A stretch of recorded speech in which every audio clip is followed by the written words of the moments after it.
A young prince, abandoned by his own family, was left to the mercy of the mighty river Zuka. What seemed like a tragic fate would soon reveal itself as the beginning of an incredible journey. Instead of drowning in the cold waters, the river carried him to a hidden kingdom beneath the waves, where a secret world of mermaids awaited. What happened next would expose a centuries-old conspiracy, unite two worlds, and teach a corrupt kingdom the true meaning of leadership. They thought they had silenced the rightful heir to the throne, but they had only awakened a force far greater than they could imagine. This is the story of how Prince Ola, lost to the world, found a new life among the river folk and how his destiny would change the fate of Tula forever. Before we continue, we'd love to know where you're watching from today. And if you're enjoying these epic tales, don't forget to subscribe, because tomorrow's adventure will leave you breathless. In the heart of Tula, a kingdom bathed in golden sunlight and lined with lush green forests, a secret was unfolding by the gentle yet mighty river Zuka. The river snaked its way through the land, carrying life to the people of Tula. But today, it carried something else, a cradle. Inside the cradle lay a tiny boy, wrapped in soft, royal silk embroidered with the golden crest of the king. His cries echoed over the water, a plea for help that nature itself seemed to heed. Unbeknownst to him, this boy was Prince Ola, the firstborn son of King Ade and Queen Duni. But danger had come to the palace. After the queen's sudden passing, the king remarried a woman named Leo. Though beautiful and poised, Leo hid a heart filled with envy. She feared Prince Ola's claim to the throne would overshadow her own son, little Ao. Late one night, Leo whispered to her most loyal servant, "Take the boy to River Zuka. Let the waters decide his fate. With him gone, my Ao shall be king." The servant obeyed, trembling as he carried out the wicked deed. He placed the prince's cradle on the riverbank and gave it a gentle push. The current caught it, carrying the boy away. Leo smiled when she heard the news. "The path is clear now," she said. But River Zuka had its own secrets. Beneath its shimmering surface lived a magical world ruled by the mermaid queen, Alakan. The river folk, as they were called, were guardians of the waters and protectors of the innocent. As the cradle drifted deeper into the river, a young mermaid named Kemi swam nearby, collecting colorful shells. Her dark green tail shimmered in the sunlight streaming through the water. Suddenly, she heard the faint cries. She swam closer and gasped at the sight of the cradle. Who would leave a baby here, she wondered aloud. Kemi gently lifted the cradle and carried it to the underwater palace. The mermaid queen, Alakan, looked at the child and said, "This boy is special. He's no ordinary child. We must care for him as one of our own." And so, Prince Ola's life in the river began. The underwater world of the mermaids was a breathtaking sight. Coral castles sparkled like jewels, and schools of fish danced in vibrant colors. The river folk lived in harmony, nurturing the life that flowed through River Zuka. Kemi brought the boy to her home, where her family welcomed him with open arms. They named him Toby, a name that meant great in their tongue. Years passed, and Toby grew strong and kind, loved by all the river folk. He had no memory of his life on land and believed he was just like the others. Kemi became like a sister to him, teaching him the ways of the river. "Always respect the water," she told him. "It is alive and listens to our hearts." One evening, as they sat on a smooth rock, watching the golden rays of sunlight filter through the water, Toby turned to Kemi. "Kemi, why don't I have a tail like you?" Kemi hesitated, glancing away. "You're special in your own way, Toby. The river chose you." She smiled, but Toby noticed a hint of sadness in her eyes. "Chose me for what?" Toby pressed, his brow furrowing. "Sometimes, I feel like I don't belong here." Kemi placed a hand on his shoulder. "You belong, Toby. Never doubt that. Trust the river's wisdom." Though her words comforted him, Toby couldn't shake the feeling that there was more to his story. While Toby thrived underwater, the kingdom of Tula began to suffer. A great drought gripped the land, drying up crops and rivers. Even mighty River Zuka began to shrink. The people prayed for rain, but none came. King Ade grew weary. His heart was heavy with the loss of his firstborn, though he never spoke of it. Late at night, he often stood at the balcony, gazing at the stars. "Duni," he whispered to the heavens, "forgive me for failing our son." Queen Leo, however, saw the drought as an opportunity. Sitting by the king, she feigned concern. "The people will blame you," she said softly, her voice like silk. "But if you name our son, Ao, as your heir, they will see it as a sign of hope." The king rubbed his temples. "I cannot forget Ola, Leo. His absence is a shadow over my heart."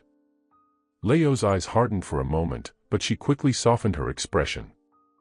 "You are a king, Ade. Your people need strength, not shadows." Reluctantly, the king nodded, unaware that Leo's ambitions ran far deeper than she let on. One fateful day, Toby and Kemi were exploring the shallower parts of the river when they noticed a group of humans gathered on the bank. Toby swam closer, his curiosity piqued. Among them was a young boy, Ao, now 10 years old, standing beside his father, King Ade. They had come to the river to seek its blessing, hoping it would bring rain. "Who are they?" Toby whispered to Kemi, his gaze fixed on the humans. Kemi's expression grew serious. "They're from the land. It's rare for them to come so close to the river." Toby felt a strange pull as he watched them. He didn't know why, but something about the king's face seemed familiar. Kemi noticed his distraction and placed a hand on his shoulder. "Come, Toby. Let's go back." But before they could leave, the king stepped forward. His voice rang out, heavy with sorrow. "Great River Zuka, if you can hear us, please help our land. Return to us the life you have taken." The words struck Toby like a bolt of lightning. "What does he mean, Kemi?" he asked, his heart pounding. Kemi hesitated, her lips tightening. "There are many stories, Toby. Perhaps he speaks of one of them." Toby frowned, unsatisfied with her vague answer. That night, he couldn't sleep. Dreams of a palace, a cradle, and a woman's voice calling his name filled his mind. He woke up with a start, determined to find answers. "I need to know who I am," he told Kemi the next morning, his voice resolute. She nodded, her heart heavy with the knowledge she had kept from him for years. "Then we'll find the truth together," she said softly. And so began the journey that would change both kingdoms forever. As the first light of dawn broke over River Zuka, Toby and Kemi set out toward the heart of the river, where the waters grew deeper and the secrets of the river folk lay hidden. Toby carried a growing sense of unease, but also a spark of determination. He was ready to confront the truth, no matter how painful it might be. "Why did you never tell me?" Toby asked, breaking the silence as they swam. Kemi hesitated, her gaze fixed ahead. "Because I was afraid. Afraid that if you knew the truth, you'd leave us." "Leave you?" Toby's voice softened. "Kemi, you're my family. No truth could change that." Kemi glanced at him, her expression torn between relief and sorrow. "Then you're stronger than I am, Toby. I've always feared losing you." As they approached the glowing coral palace of Queen Alakan, the waters seemed to hum with anticipation. The queen was waiting for them, her regal presence casting a shimmering light across the hall. Her deep blue tail coiled gracefully beneath her. "Toby," she said, her voice echoing like a song. "You've come seeking answers." Toby nodded, his heart racing. "Yes, Your Majesty." "Who am I? Why do I feel like I'm not like the others?" Alakan's gaze softened, and she gestured for him to sit. "You were born of the land, Toby, but the river chose you. Years ago, you were brought to us as a child. Abandoned, but not forgotten." Toby's hands clenched. "Who abandoned me? Why?" "That answer lies on land," Alakan said gently. "But know this, the river did not take you by chance. You have a destiny that ties both our worlds together. While Toby grappled with the revelations, events in Tula took a darker turn. Queen Leo's ambitions began to unravel as the drought deepened. The people grew restless, their whispers of discontent reaching the palace walls. "The river has abandoned us," one elder said during a village meeting. "Perhaps the gods are punishing us." Leo dismissed the murmurs as nonsense, but she couldn't ignore the growing unrest. "We need to solidify Ao's position as the heir," she told her most trusted advisor. "Once he's declared, the people will rally behind him." The advisor hesitated. "And what of the king, my queen? His heart still mourns Prince Ola." Leo's eyes darkened. "The king will mourn in silence. Tula needs a leader who looks to the future, not the past." But even as Leo plotted, the king's heart remained heavy. King Aid's nights were filled with dreams of a child, his son, whom he had lost. He had never spoken of Prince Ola's disappearance, but the weight of his absence was a constant, unspoken ache. Leo, ever the opportunist, continued to play her role as the loving stepmother, but beneath her smile, a storm of ambition raged. One evening, as the drought reached its peak, King Ade stood once more at the balcony of the royal palace, looking out at the parched land. The cracks in the earth seemed to mirror the cracks in his heart. He clenched his fists, and his mind wandered back to the day of his son's disappearance. The suspicion had always been there, lingering like a shadow. "The river," he whispered, as if the great waterway could answer him. "Did the river take you, my son? Or was it something far darker that stole you from me?" Across the room, Queen Leo stood watching him, her lips curling into a faint smile. The king's sorrow was her opportunity, and she would use it to her advantage. "Perhaps you need to move on, Ade," she said softly, stepping closer. "Ao is the future now." King Ade turned to face her, his eyes filled with an ancient sadness. "I can't forget Ola, Leo. I can't." Leo nodded in understanding, but deep within, her thoughts were already turning to the next phase of her plan. "Perhaps we could consult the river once again.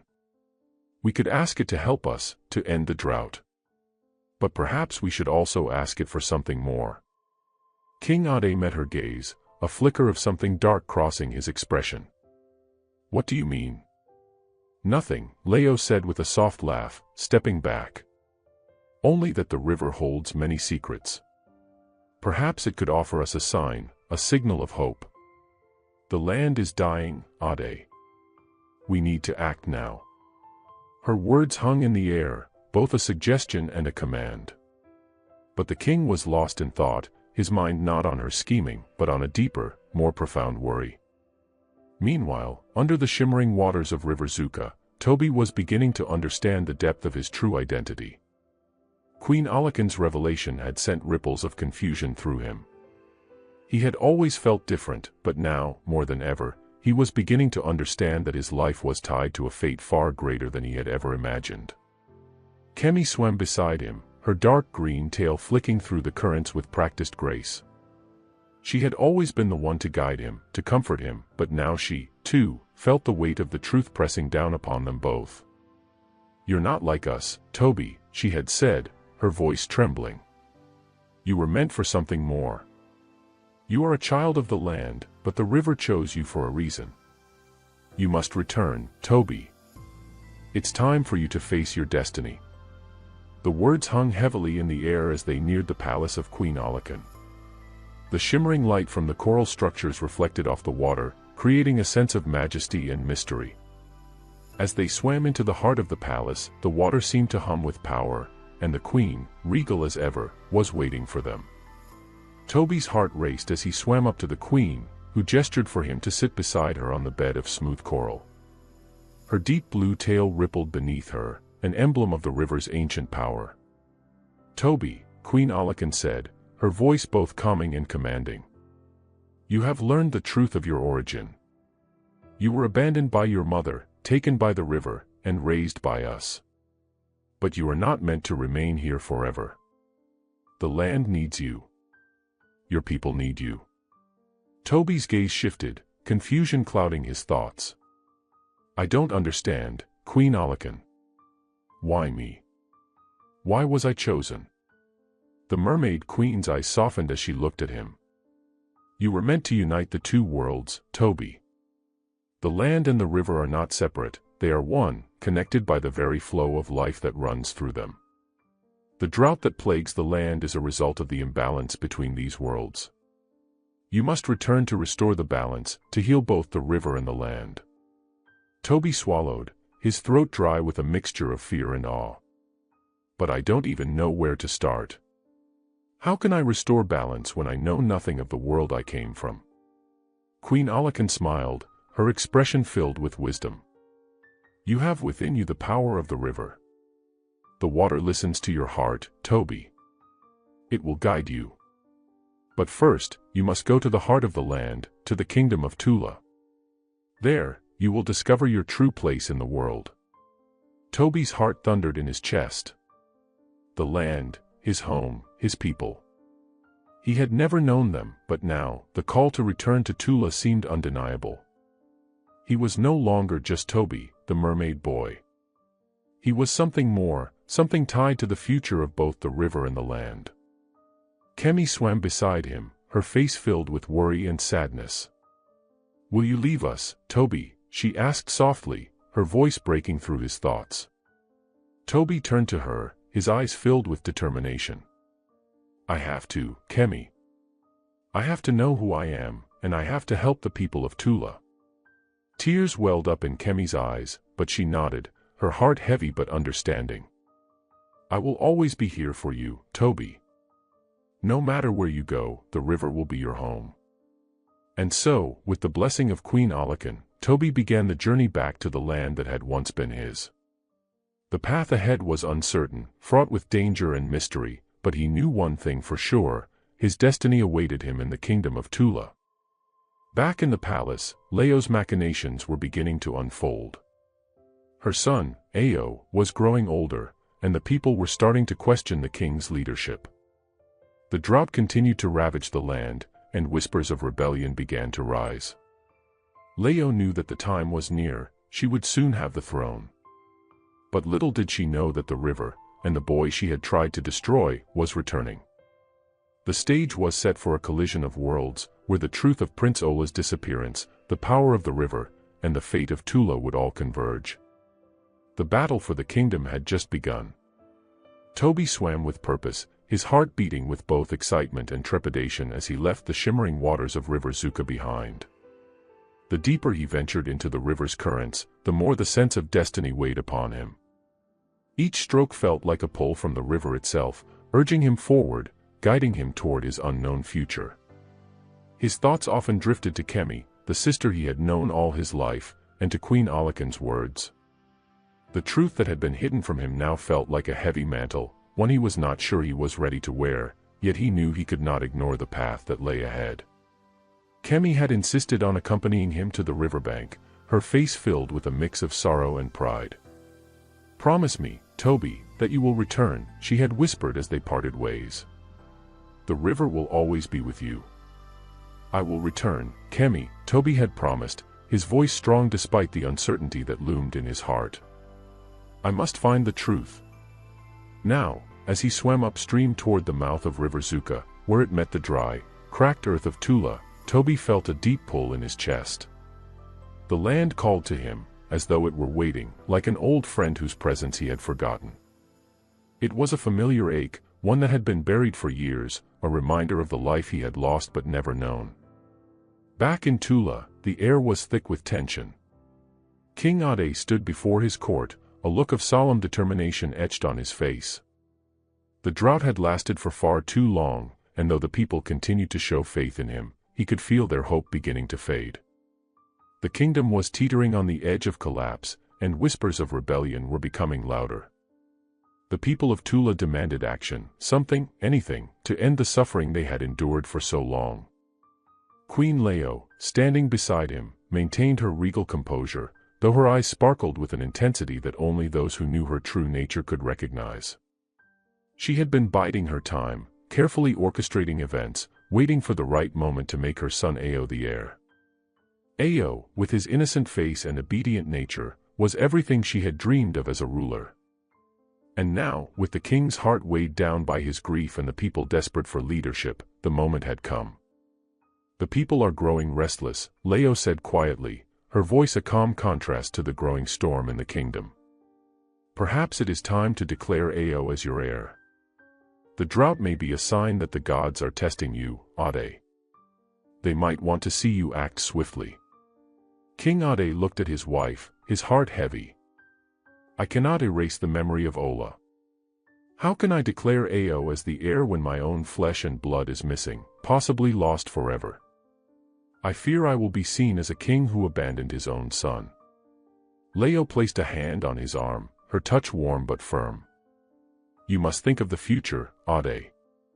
Ao is the future of Tula. Our people need hope.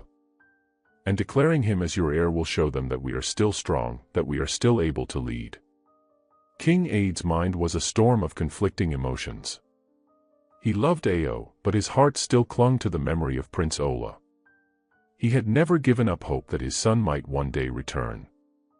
And yet, the drought continued, and the people's patience was thinning.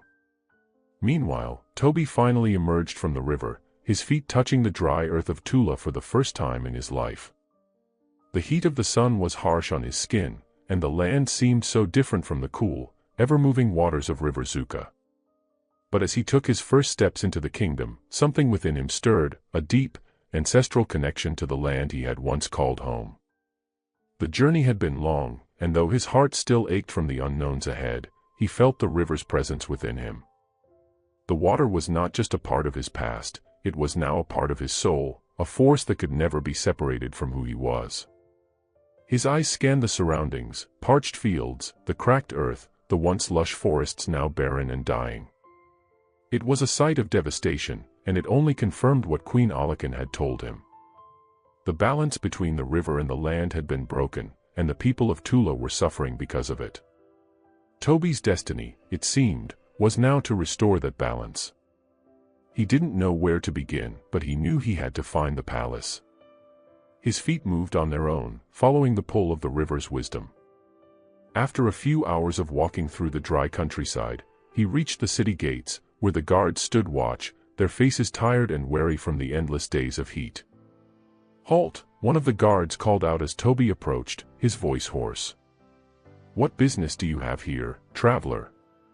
Toby's gaze was steady as he met the guard's eyes. "I am not a traveler," he said, his voice carrying an unspoken authority. "I seek the king." The guards exchanged uncertain glances, but something about Toby's presence was undeniably compelling. They stepped aside, allowing him to pass. As Toby entered the city, he could feel the weight of the people's eyes upon him. They seemed to sense that something was different about him, that he wasn't just a stranger, but someone who had a deeper purpose. At the palace, King Ade sat in his study, contemplating the next move. His advisors had been growing increasingly concerned about the drought, and the kingdom was on the verge of unrest. The whispers of rebellion had only grown louder, and the pressure to name an heir had reached its peak. Suddenly, the door to his study creaked open, and a figure stepped inside. King Ade looked up, his heart skipping a beat as his gaze fell upon the young man standing in the doorway. Toby stood tall and strong, though his appearance was foreign. His hair was wild and long, and his clothes were simple, yet there was something about him, something regal in his bearing, that immediately commanded attention. But it wasn't just his appearance that struck King Ade. It was the look in his eyes, the same eyes that had once belonged to his son. "Who are you?" King Ade asked, his voice thick with emotion. Toby took a step forward, his heart racing. "I am your son, King Ade. I am Prince Ola." The words hung in the air, and for a long moment, time seemed to stop. King Ade's breath caught in his throat as he stared at the young man before him. Could it be? Could this truly be his lost son, returned to him after all these years? Leo, who had been quietly observing from the doorway, stepped forward, her expression unreadable. She had not expected this, had not planned for this. But as Toby's gaze shifted toward her, she felt an unexpected chill run down her spine. The stage had shifted. The long-awaited confrontation was now at hand, and the balance of power in Tula was about to change forever. King Aid's heart raced as he gazed upon Toby, the young man who had just claimed to be his lost son, Prince Ola. The words seemed to echo in the air, reverberating with a truth that was too incredible to believe. His mind struggled to grasp the enormity of what was unfolding before him. For years, he had mourned the loss of his son, silently blaming himself for not being able to save him from the river's current. And now, standing before him, was the very child he had thought to be lost forever. Toby stood tall, his posture steady despite the whirlwind of emotions that surged within him. His heart felt torn. On one hand, the moment of reunion with his father was bittersweet, filled with the warmth of recognition and longing. On the other, the truth of his origins, and the life he had led under the river's care, weighed heavily upon him. He knew the kingdom, the people, and even his father had suffered, but the memories of the river folk, especially Kemi and Queen Alakan, were a part of him too. He could not deny his bond to them. King Ade stood frozen for a long moment, too stunned to speak. His eyes scanned Toby's features, searching for some sign, any sign, that this boy truly was his son. Then, slowly, he rose from his seat, his hands trembling slightly as he reached out toward Toby. "Prince Ola." King Ade whispered, the words catching in his throat. "My son, is it truly you?" Toby nodded solemnly, his voice steady yet filled with emotion. "Yes, father. I am Prince Ola. I was taken from you many years ago, but I was saved. I was raised by the river folk, under the protection of Queen Alakan, the Mermaid Queen." A flood of memories washed over King Ade as Toby spoke. He remembered the day his wife, Queen Duni, had died, leaving him heartbroken and vulnerable. The night of Prince Ola's disappearance still haunted him, and the years of anguish had never truly ceased. And now, here was his son, alive, and standing before him, telling a story that seemed like a dream, or perhaps a tale spun by the gods themselves. Leo stood in the shadows, her face a mask of stillness. But beneath her composed exterior, a storm of fear and rage churned. The truth had come at last, and with it, her carefully laid plans for Ao to ascend the throne were in jeopardy. The return of Prince Ola meant everything had changed, her carefully crafted power structure was now crumbling. She had hoped, for so long, that her son would one day rule Tula. But now, her secret was exposed, and her deceit was on the verge of being revealed. Toby turned to her, sensing the tension in the air. His eyes locked with hers, and for the first time, he understood the unspoken words between them. Leo's eyes darkened with an emotion he couldn't place, a mixture of anger, fear, and guilt. He didn't need to hear her words to understand the truth. This woman, the one who had stood by his father's side all these years, had been the one who'd ordered his abandonment, who had plotted to eliminate him for the sake of her son, Ao. "I don't remember much of my life before the river," Toby said softly, turning back to his father. "But I remember the warmth of the water, the kindness of the river folk. I remember being cared for, and I remember the feeling that I was chosen for something greater than myself." King Aid's eyes softened with a mixture of relief and sorrow. "You were taken from me by deceit and cruelty, Ola," he said, his voice trembling. "But I will never, ever lose you again." The words felt like a balm to Toby's wounded heart. He had long wondered if the king still mourned him, if his absence had left a permanent scar on his father's soul. But now, standing here, he could feel the love and the longing in King Aid's voice. It was a connection that no time or distance could sever. Leo, unable to bear the weight of the situation, finally stepped forward, her voice calm but laced with venom. "This changes nothing," she said, her eyes flashing with cold defiance. "The people of Tula need hope. Ao is the true heir to the throne, and he is the future of this kingdom. Your son," she spat the words out, as though they were poison, "is nothing but a wild creature raised by river folk. He cannot rule." Toby's gaze hardened, his fists clenching at his sides. "You abandoned me, Leo. You sent me to the river to die, and now you speak of who is worthy to rule. Leo's expression faltered for just a moment before she regained her composure. I did what was necessary to secure the future of this kingdom, she said, her voice dangerously low. Your father was weak, grieving for a son who would never return. I gave him a new heir, one who would not fail him. King Aid's face darkened with fury. Leo, he said through gritted teeth, you will not speak of my son in such a way. You have betrayed me, and you have betrayed our kingdom. A deep silence fell over the room as the weight of the king's words sank in. Toby's heart pounded in his chest, and for a moment, it felt as though time itself had stopped. The entire palace seemed to hold its breath, waiting for the next move.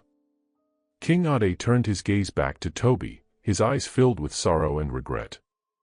I am sorry, my son, he said quietly. I should have known. I should have never let them take you from me.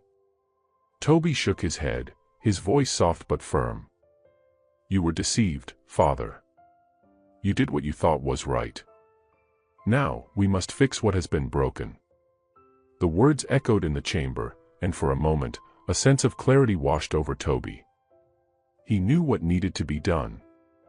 His return was not just a matter of reclaiming his birthright, it was about restoring balance to a kingdom that had been fractured by deceit and greed. The land and the river had been separated, and both were suffering. He could feel the weight of the drought, the land crying out for help, and he knew that it was up to him to bring about a reconciliation. Toby turned to the window, looking out over the kingdom that was his birthright. The people of Tula were still suffering, and the river had withdrawn its blessings. It was clear to him now that the river's magic had not abandoned the land, it had been cut off, severed by the darkness of betrayal and envy. We must bring the river back to the land, Toby said, his voice steady and full of resolve. We must heal both the kingdom and the river. And I will do whatever it takes to restore the balance. King Ade nodded, his face filled with admiration and pride for the son he had lost and now found again. Then we shall do it together, Ola. Whatever it takes. Leo, however, stood still, her heart a cold knot of anger. This wasn't the end she had planned for. But the truth had come to light, and the moment of reckoning had arrived. The stage was set. The people of Tula would soon discover who their true ruler was, and Toby, the prince who had once been lost to the river, would reclaim his destiny. The kingdom and the river would be united once more, but only if Toby could face the trials that awaited him, both within and beyond the palace walls. Toby's journey to restore balance had only just begun. As he stood before the palace windows, gazing out over the kingdom, he felt the weight of the world upon his shoulders. The future of Tula, the land, and the river now rested in his hands. His first task was clear: he had to return to River Zuka, to the source of the river's magic, and beg the mermaids for their help. But that journey would not be easy, and it would require more than just his strength and determination. It would demand the courage to face the very forces that had torn his family apart. The time for redemption had come. Toby stood at the gates of the palace, feeling a surge of purpose rising within him. The kingdom of Tula, though ravaged by the drought, was still home to many, a people who deserved a ruler who understood the balance between nature and humanity. He could hear the calls of the river, even from here, as if the waters themselves were beckoning him back. He knew his path was clear: to return to the river, to seek the aid of Queen Alakan and the river folk, and to restore what had been broken. With a final glance back at King Ade, who nodded in silent understanding, Toby turned and made his way toward the river. His journey was not only one of physical distance but also one of soul-deep reckoning. He had to confront the people who had once saved him and face the forces that had torn his family apart. He knew that reconciliation would require more than just words, it would require courage, humility, and a willingness to sacrifice everything for the greater good. As he traveled through the forests surrounding Tula, memories of his years in the river's care flooded his mind. He remembered the gentle ripples of the water, the way the sunlight filtered through the shimmering surface, casting a magical glow on the coral palaces. He thought of Kemi, his sister in all but blood, and of Queen Alakan, whose wisdom and power had shaped him into the person he was today. They had given him a home when he had none, nurtured him when the world had abandoned him. And now, he needed to go back to them, to seek their aid in healing both the kingdom and the river. As Toby approached the riverbank, a familiar sight met his eyes, the flowing waters of River Zuka, vast and deep, stretching out as far as the eye could see. The river seemed to hum with life, its current steady yet mysterious, as if waiting for him to return. But the water was not as it had once been. The drought had taken its toll, and the once pristine river was now sluggish, its once lush banks dry and cracked. Toby knelt by the water, his fingers grazing the surface, feeling the faint pulse of the river's heartbeat beneath his skin. He closed his eyes and whispered a prayer to the spirits of the river, offering his gratitude for the life it had given him. He knew this journey would not be easy, but it was a path that had to be walked, no matter the cost. As he waited, a shadow passed over him. He looked up and saw Kemi, swimming gracefully towards him. Her emerald green tail sparkled in the sunlight, and her face, once filled with innocence, now carried the weight of the years that had passed. "Toby," she said softly, her voice full of warmth and sadness. "I knew you would come back." "I had no choice," Toby replied, his voice firm. "I must help the kingdom, and the river, and the people who depend on us both." Kemi nodded, her gaze drifting toward the dry, cracked earth beyond the river. "The river is sick, Toby. It is dying, slowly. The magic that once flowed through it has been severed. And the land," she trailed off, her voice thick with sorrow. "The land cannot survive without the river. We have watched the drought worsen, just as you have. The people of Tula cannot know how deep the river's magic runs. It is tied to the balance between us, and without that balance, both will fall." Toby stood, his heart heavy with the weight of the responsibility ahead. "But how can we restore it, Kemi? How can I bring the river back to life? What can we do?" Kemi swam closer, her eyes filled with the ancient knowledge of the river folk. "The answer lies within the river's heart," she said softly. "There is a place deep beneath the waters, a hidden realm known only to those who are chosen by the river. It is said that whoever can reach the heart of the river will gain the power to restore its magic, and with it, the land." Toby's heart pounded in his chest. "And how do we find it? How can I reach the heart of the river?" Kemi's gaze softened. "There is a trial, Toby. A trial that will test not only your strength, but your heart. You will face the river's greatest guardians, the spirits of the deep, and you must prove that you are worthy to wield the river's power. Only then will the heart of the river reveal itself." Toby took a deep breath. "I am ready," he said, determination burning in his eyes. "I will face whatever trials are necessary." Kemi smiled, a bittersweet expression on her face. "I will guide you, Toby. But remember, the journey ahead will not be easy. You must face not only the river's guardians but your own fears as well. The river will show you things that may frighten you, things you may not want to see." "I'm not afraid," Toby said, his voice resolute. "I have come this far. I will not turn back now." Kemi nodded, then turned to lead the way. Together, they swam deeper into the river, heading toward the hidden realm that lay at its heart. The waters grew colder as they descended, and the once calm currents began to shift, as though they were alive and watching. The journey took them to a place where the water was so deep that even the sunlight could not reach. The river seemed to hum with an ancient energy, as though it was both alive and conscious. Toby felt a strange sensation in his chest, a pull toward the depths, as though the river itself was calling to him. Suddenly, the water around them began to swirl, and from the depths, great shadowy figures emerged. They were the guardians of the river, beings made of water and light, their forms shifting and changing as they circled around Toby. "These are the guardians of the river's heart," Kemi whispered, her voice trembling slightly. "They will judge you, Toby. Only those with pure intentions and a brave heart can pass." Toby's heart raced, but he stood tall, his mind focused. "I will not fail. I will do whatever it takes to restore the balance. The guardians closed in, their eyes glowing with an otherworldly light. They spoke in unison, their voices echoing in Toby's mind. You have come, mortal, to seek the heart of the river. But to reach it, you must prove your worth.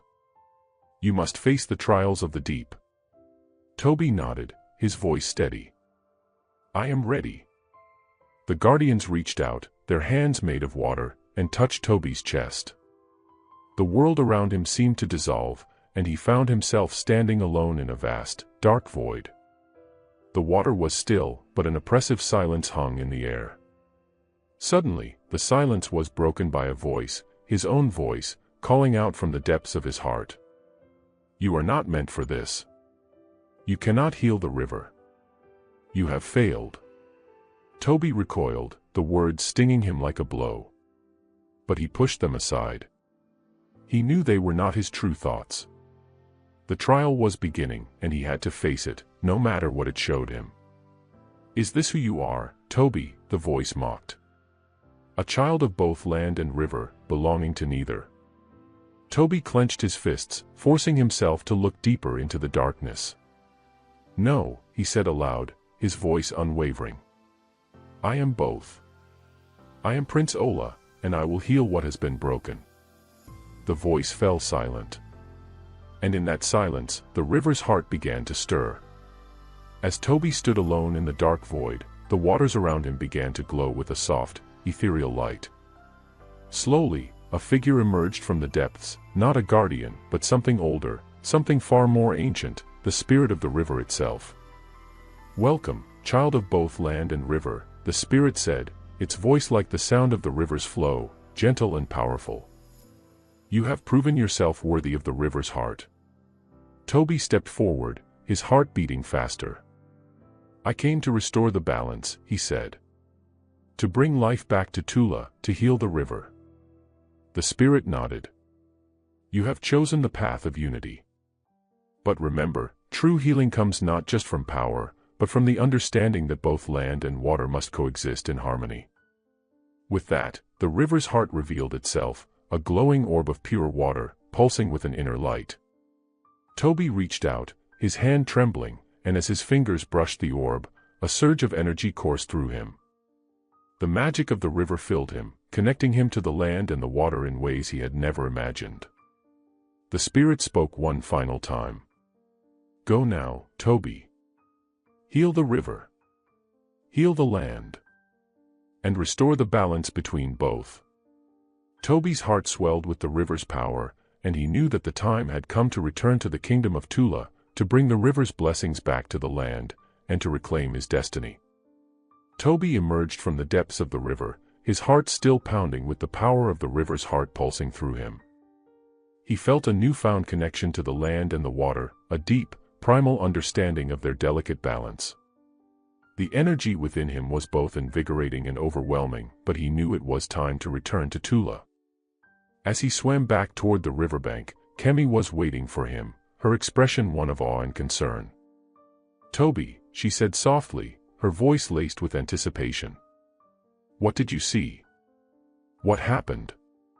Toby smiled, though it was a smile tinged with the weight of the journey he had just undertaken. I saw the spirit of the river. It spoke to me. It told me that the river and the land are one, that we must work together to restore balance. He paused, glancing back toward the kingdom in the distance. The river's heart is now within me, Kemi. And I am ready to return to Tula and heal the land. But I cannot do it alone. I need the river's magic to flow freely once more. I need the people of Tula to understand that without the river, the kingdom cannot thrive. Kemi nodded, her eyes filled with pride and concern. Then we will return together. But the trials you faced in the river were only the beginning. The people of Tula will not easily accept you, especially with Queen Leo still in power. You must be prepared for their resistance. Toby's heart was steady. I know. But I have to try. For the sake of the river and the kingdom, I will face whatever comes. The two of them swam back to the shore, and together, they journeyed toward the kingdom of Tula. The journey felt longer now, the weight of the world pressing on Toby's shoulders, but he carried within him the strength of the river. As they neared the outskirts of Tula, they could see the land laid bare before them, fields withered, crops dead, the once thriving village now suffering under the sun's harsh glare. The drought had taken its toll, and the people were on the edge of despair. When they arrived at the palace, Toby could feel the tension in the air. The palace, though grand, seemed to be a place of shadows now. The people murmured as they saw Toby, his presence both unfamiliar and unsettling. Some believed him to be a lost child, a myth from the river, while others feared his return. Queen Leo, however, would not take kindly to the boy she had tried to erase from the kingdom's memory. Inside the palace, King Ade was standing by the balcony again, looking out at the dried fields. His face was weary, but as he turned and saw Toby, his eyes widened with disbelief and then wonder. Is it truly you, my son?"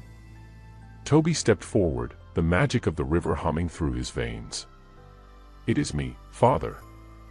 I have returned to heal the land, to restore what was lost. The river's heart is with me, and together, we can bring life back to Tula." King Ade's eyes welled with tears, his heart torn between joy and the reality of the situation. But Leo," he began, his voice faltering. Toby nodded. "I know. She may not want this, but the river has chosen me. I will not stand by and watch the kingdom suffer." Before the king could respond, Queen Leo entered the room, her gaze hard as she saw Toby standing before her. She had always been a woman of poise and control, but now, her face betrayed a flicker of fear, followed by a sharp mask of disdain. "What is this, Ade?" she demanded, her voice cold.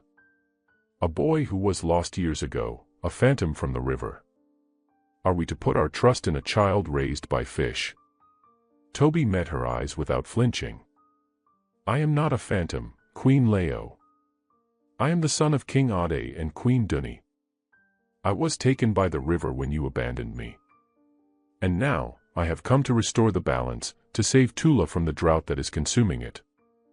Leo's lips curled into a sneer. "You are nothing more than a distraction, Toby. A mistake that should have stayed forgotten." Toby took a step forward, his voice steady and filled with quiet authority. "It is not the river that is a mistake. It is your ambition that has blinded you to the needs of the people. You have taken everything for yourself, and in doing so, you have doomed Tula. I will not let you sacrifice this kingdom for your own selfish desires." For a moment, there was silence. Queen Leo's expression flickered, but she quickly regained her composure. "You speak as if you know the kingdom's heart, but you are just a child who cannot understand what it means to rule." Her eyes narrowed. "If you think you can change things, then prove it. Show me that the river's magic will save Tula." Toby held her gaze. "I will. And I will prove that the river and the land are one. Together, they can thrive once more." Without another word, Toby turned and left the palace, heading toward the outskirts of the kingdom where the once fertile fields lay barren. King Ade followed closely behind, his heart torn between hope and uncertainty. The people of Tula had gathered at the edge of the dry land, watching with skeptical eyes. Some whispered among themselves, others stared in disbelief as Toby approached, his body emanating an aura of power and magic. Kemi stood beside him, her face full of hope, though she knew the challenge ahead would not be easy. Toby raised his hands, feeling the river's magic surge within him. He closed his eyes, focusing on the energy coursing through him, and then, with a deep breath, he released it. The river's power radiated outward, flowing into the ground beneath him. At first, nothing seemed to happen. The air was heavy with expectation, and the people stood in silence, waiting. Then, slowly, the earth beneath them began to stir. A faint shimmer of moisture appeared in the cracked soil, and within moments, the dry land began to transform. Green shoots of grass began to push through the earth, and the air seemed to cool, as if the land itself was breathing again. The people gasped, their eyes wide with disbelief as the transformation continued. Rivers of water began to flow through the land, rejuvenating the fields, and the once parched crops began to bloom anew. The drought that had gripped Tula for so long was finally breaking. The power of the river surged through the land, and Toby stood at the center of it all, his heart filled with both awe and determination. "This is just the beginning," he said, his voice strong. "The river and the land are connected, and together, we will restore Tula to its former glory." The people cheered, their voices rising in praise as the earth and the river responded to Toby's call. Even King Ade, standing in the distance, allowed himself a smile of hope. But Queen Leo, watching from the palace, stood frozen, her expression a mixture of fear and disbelief. Her plans had been shattered, and she could feel the power slipping through her grasp. Toby turned to Kemi, his face a mixture of relief and resolve. "The river has healed the land. Now, it is time to heal the kingdom." And with that, Toby, the child of both land and river, became the prince of Tula once more, the heir to both the waters and the kingdom, destined to restore balance and unity to both. As the days passed and the land of Tula began to flourish once more, the people celebrated the return of life to their kingdom. The river's magic had not only revived the crops but also brought a sense of hope and unity to the people who had long suffered from drought and despair. Toby, though still young in years, had proven himself to be a beacon of strength, courage, and wisdom beyond his age. His connection to the river had transformed him into a leader capable of bridging the divide between the water and the land. But while Tula thrived, shadows still lingered within the palace. Queen Leo, though outwardly composed, seethed with jealousy and anger at the turn of events. She could not accept that the son she had sought to erase had returned, empowered and beloved by the people. Her desire for control, her ambition to see her own son, Ao, take the throne, still burned brightly in her heart. Toby knew that peace could not be fully restored until he confronted the darkness within the palace. The kingdom could not truly heal until the truth was laid bare, and justice was served for all the wrongs that had been committed. But he also knew that this would not be an easy task. His return had already created a storm, and Queen Leo's pride and wrath would not be easily quelled. One evening, as Toby sat by the river, contemplating the challenges ahead, Kemi swam up to him, her green tail glistening in the moonlight. "Toby," she said softly, "the land is healing, but the heart of the kingdom still remains broken. You cannot keep running from the truth. You must face the queen." Toby sighed, his heart heavy with the weight of her words. "I know, Kemi. But how do I face the woman who tried to destroy me? Who caused so much pain?" Kemi's eyes were filled with understanding. "You do not face her with anger, but with truth. Only the truth can heal what has been broken." Toby nodded slowly, knowing deep down that Kemi was right. He had already faced many trials. He had faced the river's trials, the pain of being abandoned, and the fear of losing his identity. But now, he would face the greatest challenge yet, restoring peace within his family and his kingdom. The next morning, Toby approached the palace, his heart set on confronting Queen Leo. The people had already rallied behind him, their hopes resting on his ability to restore balance to the throne. As he entered the grand halls of the palace, the air felt thick with tension. The courtiers whispered as he passed, their gazes filled with uncertainty and curiosity. Toby was no longer just a lost child from the river, he was the rightful heir, the prince returned to claim his place. Queen Leo was waiting for him in the royal chambers, her beauty still radiant but her eyes hard, like stones. Her expression faltered when she saw him, but she quickly masked it with a veneer of calm. "You have returned," she said, her voice smooth but betraying a hint of tension. "I see the river's magic has worked wonders. But that does not change your place in this kingdom, Toby."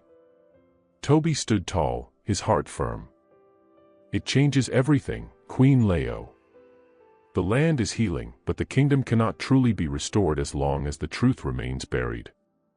You tried to kill me, to erase me from the world, but the river saved me. It chose me for a reason." Leo's eyes flickered with fear, then narrowed with defiance. "You speak as if you are the rightful ruler. But the throne is not yours, Toby.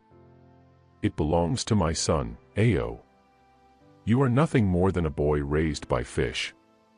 Toby's voice was calm, but his words carried the weight of a lifetime. I am not just a boy raised by fish. I am the son of King Ade and Queen Duni.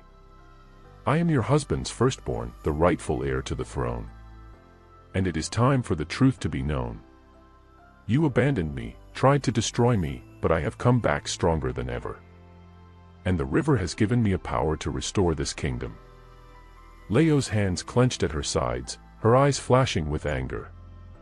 You dare to accuse me of such things? You think the people will follow you, that they will abandon my son for you? You are just a child who knows nothing of leadership. Toby's gaze softened. I may be a child, but I have learned from the river, from the land, and from the people.